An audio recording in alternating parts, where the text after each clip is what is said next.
시청자 여러분 안녕하십니까? 8월 9일 수요일 JCM 모닝 뉴스입니다. 태풍 카눈이 한반도를 관통한다는 소식에 전국이 비상에 걸렸는데요. 강한 비바람도 예상되면서 울산 곳곳에서도 태풍 대비에 만전을 기하고 있습니다. 김나래 기자입니다. 울주군의 한 과수농가. 농민들이 태풍에 대비해 지주대를 세우고 배가 떨어지지 않도록 단단히 묶습니다. 수확철인 10월이 되기 전 정성스레 기른 배가 태풍에 떨어질까 걱정이 많습니다. 지금 태풍 전야라 이래 가만히 있지만은 지금 오늘 저녁 내일 하고는 이제 잠을 못 자겠습니다. 해마다 이렇게 태풍 때마다 우리는 진짜. 해안가의 어선 780여 척도 육지로 끌어올리거나 단단하게 결박하는 등 대비태세를 갖췄습니다. 울산도 태풍 카눈의 영향권이라는 소식에 이곳 정자항도 새벽부터 선박을 인양 조치하고 있습니다. 태풍 카눈이 한반도를 관통할 것으로 예상되면서 울산도 9일과 10일 영향권에 들 것으로 예보되고 있습니다. 이틀간 최대 300mm 비와 최대 순간풍속 초속 40m 내외의 강풍이 동반된다고 하는데 이는 기차가 탈선하는 수준의 강한 바람입니다. 이에 따라 울산시가 대책 마련에 나섰습니다. 아니한 마음에서 하면은 우리가 돌이킬 수 없는 인명 재산 피해를 입을 수가 있으니까 이번엔 꼭 좀 점검하고 또 점검하고 또 확인하고 또 확인하는. 태풍 특보가 발효되면 둔치와 산책로, 해안가를 출입 통제할 예정입니다. 산사태 취약지인 950개소 중 인명피해 우려지 31개소에 대해 점검을 강화하고 산사태 종합상황실을 설치해 운영합니다. 또 침수 위험이 있는 지하차도 8개소를 집중 점검하고 20cm 이상 침수 시에는 차량 통행을 통제할 예정입니다. 또 울산 소방본부는 특히 생명이나 신체 등과 직접 관련이 없는 단순 태풍 피해 신고는 110 전화를 이용하도록 권고하는 한편 긴급 상황을 요하는 경우만 119로 신고해 줄 것을 당부했습니다. JCN 뉴스 김나래입니다. 북상 중인 제6호 태풍 카눈이 내일 남해안에 상륙할 것으로 보이는 가운데 울산시 교육청도 시설물 점검과 함께 학생 안전대책 마련에 나섰습니다. 천창수 교육감은 옹벽이나 절토사면 등 붕괴 위험 시설에 대한 안전을 점검하고 특히 강풍에 대비한 사전 점검과 예방 조치를 철저히 해줄 것을 긴급 지시했습니다. 전 교육감은 태풍 대비를 위해 휴가를 중단하고 업무에 긴급 복귀해 오늘 오전 간부들이 참석하는 긴급 대책회의를 주재하고 대응 상황 재점검과 수업 돌봄, 방과후 등 학사 운영 방안을 비롯해 분야별 세부적인 대응 방안을 마련할 계획입니다. 울산시가 2023 새만금 세계 스카우트 잼버리 대회 참가 대원들을 지원하기 위해 마련한 관광 프로그램이 제6호 태풍 카눈의 북상으로 취소됐습니다. 앞서 울산시는 정부 지침에 따라 장생포 고래문화특구와 태화강 국가정원 등 3개 코스의 관광 프로그램을 마련했습니다. 그러나 태풍 북상으로 대원들이 어제 오전부터 야영장을 떠나 전국 8개 시도에 마련된 숙소로 이동하면서 잼버리 대원들의 울산 방문은 무산됐습니다. 역전세가 확산되는 가운데 올해 상반기 울산 지역의 전세 보증 사고 금액이 70억 원이 넘는 것으로 나타났습니다. 한국부동산원에 따르면 올해 상반기 울산 지역 전세 보증 사고 금액은 73억 5,820만 원으로 지난 6월 한 달간 세입자가 되돌려받지 못한 전세 보증금만 26억 2천여만 원에 달하는 것으로 나타났습니다. 또 법원 등기정보 강작에 따르면 지난달 울산 지역 집합 건물의 임차권 등기 명령 신청 건수는 40건으로 지난해 같은 달에 비해 10배나 증가했으며 월별 기준으로도 사상 최고치를 기록했습니다. 부지 매입 후 구체적인 활용 방안을 찾지 못하고 있는 옛 언양 시외버스 터미널 부지에 주차장이 조성됩니다. 울주군은 지난 6월 말 가현 산업개발로부터 197억 원에 매입한 언양 시외버스 터미널 부지에 임시로 주차장을 조성할 계획이라고 밝혔습니다. 이는 해당 부지가 도시계획시설 해제 전까지는 자동차 정류장으로 터미널 용도로밖에 사용할 수 없기 때문으로 울주군은 올해 안으로 120명 규모의 주차장을 조성한 뒤 추후 활용 방안을 찾겠다는 계획입니다.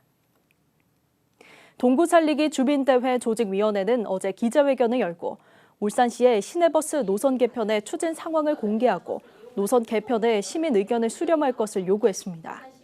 이들은 울산시가 지난 2월 시내버스 노선을 전면 개편하겠다고 밝힌 이후 어떤 노선이 사라지고 신설되는지 추진 상황이 전혀 공개되지 않고 있다며 추진 상황과 개편에 활용될 교통 빅데이터 내역 공개를 요구했습니다. 이어 울산시의 버스 노선은 공장 출퇴근에 맞춰져 동구의 경우 봉수로와 아산로, 경유 노선 부족으로 주민들이 불편을 겪고 있다며 시민 공청회 등 시민 의견 수렴 절차가 필요하다고 주장했습니다. 내년 4월 10일에 제22대 총선인 국회의원 선거가 치러지는데요. 앞으로도 8개월이나 남았지만 여야 거대 양당에 앞서 울산 지역 진보 진영이 먼저 선거 전에 불을 지폈습니다. 특히 조기 총선 열기는 노동계가 앞서고 진보 정당이 화답하는 모양새를 보이면서 폭발력이 예년보다 강할 것이라는 분석을 낳고 있습니다. 전우수 기자가 보도합니다. 4.10 총선이 8개월 앞으로 다가오면서 노동계와 진보 진영이 여야 거대 양당에 앞서 조기 총선 체제에 들어가는 분위기입니다. 먼저 민주노총 울산지역본부가 진보정치 1번지라고 칭하는 울산 동구에서 총선 승리를 위한 동구지역 총선대책위원회를 출범했습니다. 총선 분위기 선점과 함께 노동당, 정의당, 진보당 등 진보 3당이 후보 단일화를 통해 노동자를 대표하는 후보의 당선을 이뤄내겠다는 취지로 폭발력이 만만치 않을 것 같다는 분석이 나옵니다. 민노총이 신호탄을 올리자 진보당 울산시당이 자당의 총선 출마 후보들의 얼굴을 알리는 기자회견을 갖고 맞장구를 쳤습니다. 오늘 두 분의 훌륭한 우리 지역 일꾼들을 여러분 앞에 자랑스럽게 내놓으며 울산 지역부터 정치 교체하겠다는 진보당의 포부와 결심을 특히 지난 2017년 공직선거법 위반으로 국회의원직을 상실했다가 복권된 윤정호 전 의원이 북구 국회의원 출마를 공식화하며 정치 행보에 속도를 내기 시작했습니다. 이번 울산 북구에서부터 가구 진보정치 1번지의 명성을 되찾고 오롯이 국민들의 열망을 안고 열심히 달려가 보겠습니다. 조남의 전 남구의원도 국민의힘 김기현 당대표의 지역구인 남구을에 도전장을 냈습니다. 진보당은 동구에 이어 북구 지역도 총선 대책위와 같은 기구 조성을 갖추기 위해 민주노총과 논의를 갖고 있다고 밝혔습니다. 다만 민주당과의 단일화에는 선을 그었습니다. 이런 가운데 거대 양당은 아직 정중동, 관망의 자세를 견지하며 우선 조직 체계를 다듬는 데 전념하는 분위기입니다.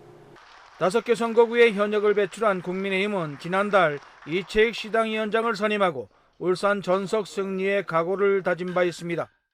저는 간절함과 절박한 심정으로 내년 22대 총선에 울산 6석 전성을 위해서 혼신을 다하겠습니다. 공석인 국민의힘 북구 조직위원장 결정은 이달 말쯤 결정이 날 것으로 예상됩니다. 민주당 울산시당은 지난달 청년대학생위원회 발대식을 가진 데 이어 공석이었던 중구지역위원장에 전 청와대 국가안보실 행정관 출신인 오상택 씨를 선임하는 등 조직체제 강화에 주력하고 있습니다. 내년 총선을 향한 선거 열기는 출마 후보군들의 대민 접촉 기회가 잦아지는 9월 말 추석 전후를 기해 더욱 본격화될 것으로 보입니다. JCN 뉴스 전우수입니다. 국민의힘 권명호 의원과 서범수 의원이 대한민국 헌정대상 수상자로 선정됐습니다. 전국 270여 개의 시민사회단체가 함께 참여하는 법률 소비자 연맹은 21대 국회 3차년도 국회의원 의정활동에 대한 12개 항목을 종합평가해 대한민국 헌정대상 수상자를 선정해 발표하고 있습니다. 권명호 의원은 지난해에 이어 2년 연속 헌정대상 수상자로, 서범수 의원은 3년 연속 수상자로 선정됐습니다. 이번 대한민국 헌정대상 시상식은 오는 16일 오후 4시에 국회 헌정기념관 대강당에서 개최될 예정입니다. 최근 들어 인공지능 기반 기술 혁신이 활성화되면서 일자리 감소가 우려됨에 따라 기술 사업화를 통해 일자리 창출을 극대화하는 투트랙 전략 마련이 필요하다는 지적이 제기됐습니다.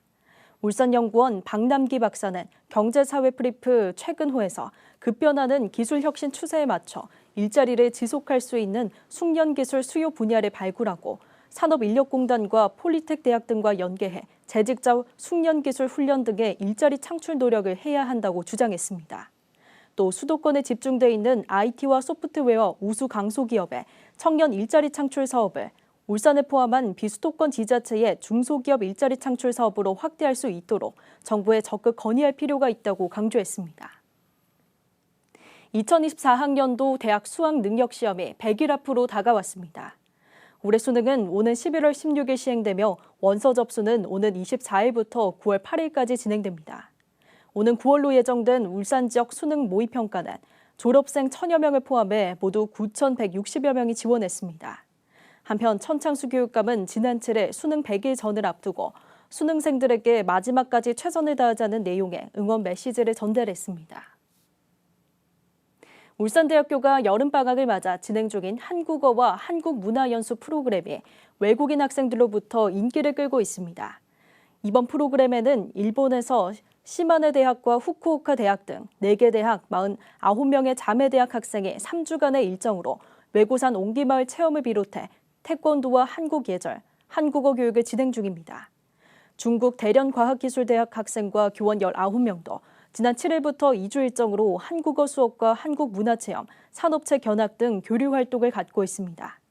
울산대는 세계 47개국 214개 대학과 학술교류 협정을 맺고 교환 방문 연수 프로그램을 운영해 한국과 울산의 홍보대사 역할을 하고 있습니다. 울산의 지역화폐인 울산페이의 할인폭이 기존보다 줄어들면서 이용자 수도 절반 이상 줄었습니다. 울산페이 가맹점 포털에 가입한 사업자도 전체 가맹점의 절반도 되지 않는데 할인율은 올리지 않고 충전 금액만 늘린다고 과연 이용자가 늘어날까요? 구현희 기자입니다. 지역 상권에 도움이 되고 할인 혜택이 주어져 인기를 끌었던 울산페이. 하지만 최근 들어 이용자 수가 급감했습니다.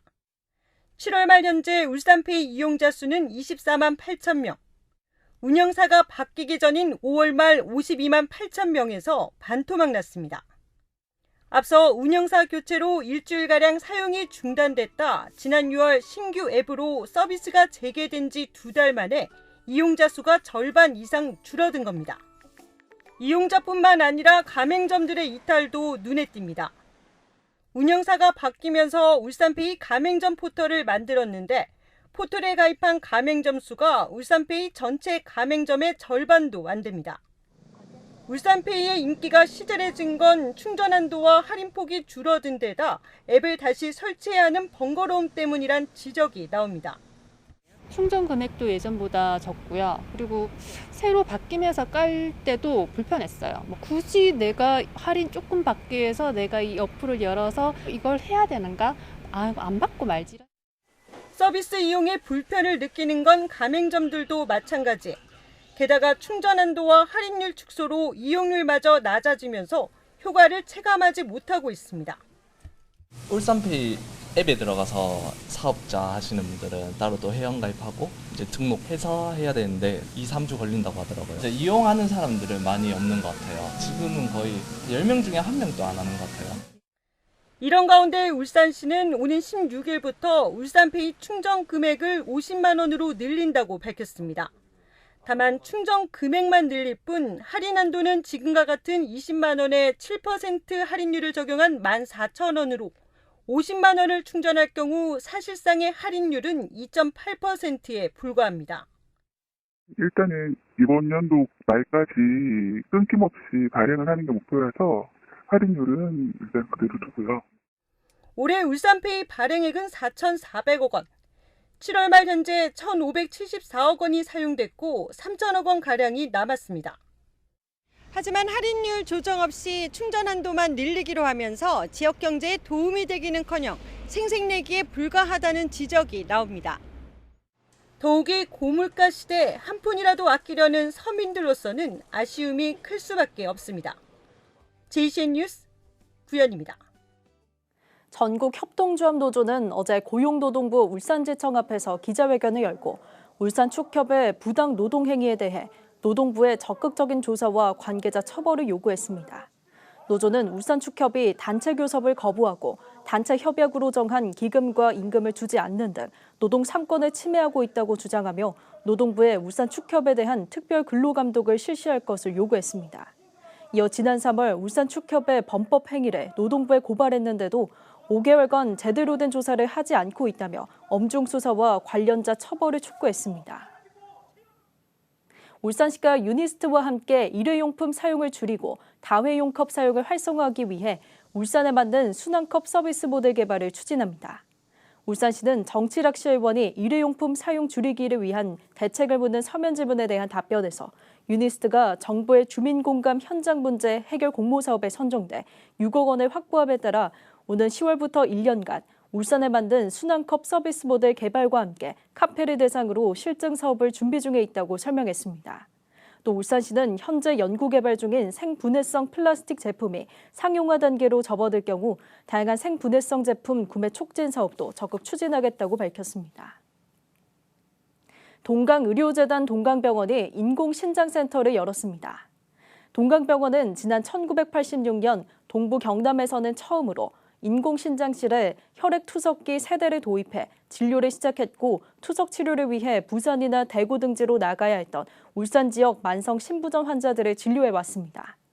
이번에 개소한 인공신장센터는 신장내과 투석 전문의 3명과 전담 간호사 14명을 비롯해 최신 혈액투석 장비와 정보관리 시스템을 도입해 24시간 운영하며 한 번에 45명의 환자들이 투석을 받을 수 있는 규모를 갖췄습니다.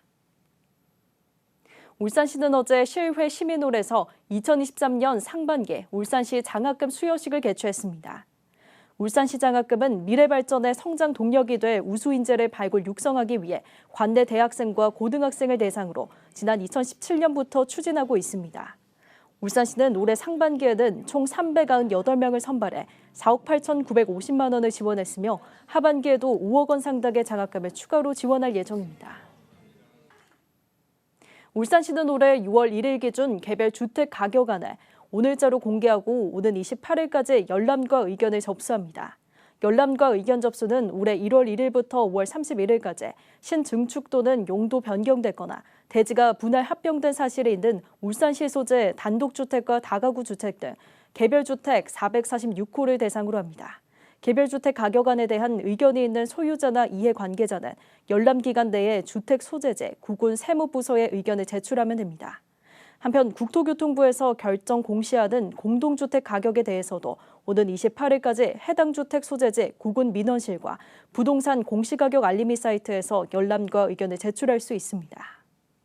자, ICM 모닝뉴스를 마칩니다. 함께해 주신 여러분 고맙습니다.